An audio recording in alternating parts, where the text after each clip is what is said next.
Hello everyone, welcome to our sports news channel. Here you are always well informed. I ask you to please subscribe to the channel. Leave your like and thank you very much.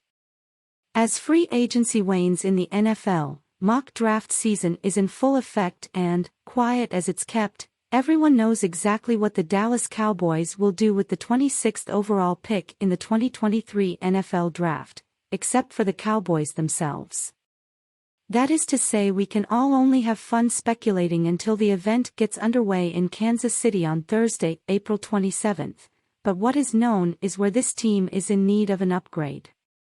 They did a masterful job in free agency with making sure they don't enter this year's draft in dire straits at any position, but that doesn't mean they're all set across the board. So as we continue the inaugural edition of Fast Forward, let's look at the wide receiver position. What's here? The Cowboys added some firepower to a receiving core that already has an all-pro standout in CeeDee Lamb. But it was clear he needed some help, and if that comes in the form of Michael Gallup being a full year removed his ACL injury, that's a bonus. But the Cowboys went out and added veteran Brandon Cooks, a 6-time 1,000-yard receiver with 4 different teams. Behind that trio is a group of youngsters that will definitely compete for spots and bring something unique to the table.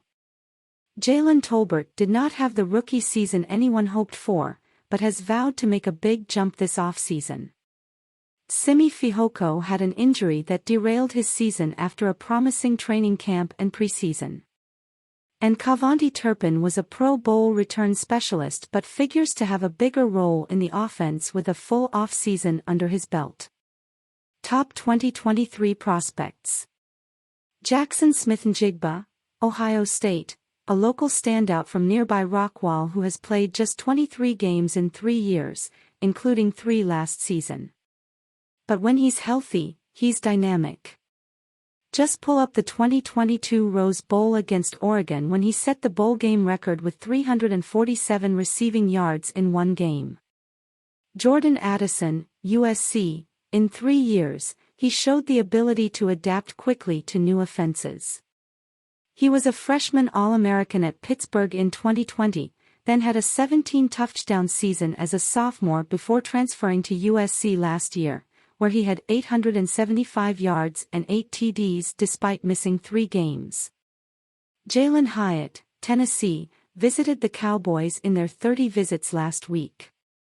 If you want touchdowns, Hyatt is the guy, scoring 15 last year on his way to being an unanimous All-American and Biletnikoff Award winner as the nation's best receiver.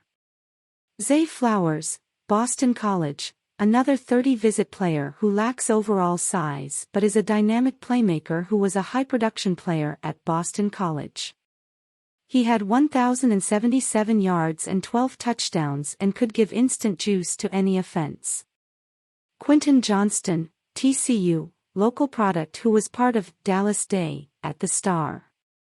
He led TCU in receiving yards for each of his 3 seasons in Fort Worth and was the biggest playmaker on last year's team that made it to the national championship game. Best fit, post-day 1. Marvin Mims Jr., Oklahoma, he's a 3-time All-Big 12 performer and was electric for the Sooners right away in 2020, when he helped replace CeeDee Lamb. He's a big play threat, averaging 19.5 yards per catch in his career. Rashee Rice, SMU, throw the ball his way and he'll probably catch it.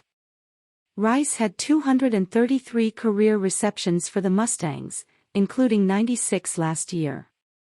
If the Cowboys don't address the position in the first round, Rice could be an option in the late 2nd or 3rd.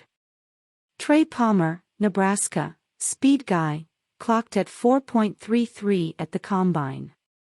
Palmer set the Nebraska single-season record with 1,043. Maybe a mid-round pick but could provide instant playmaking ability.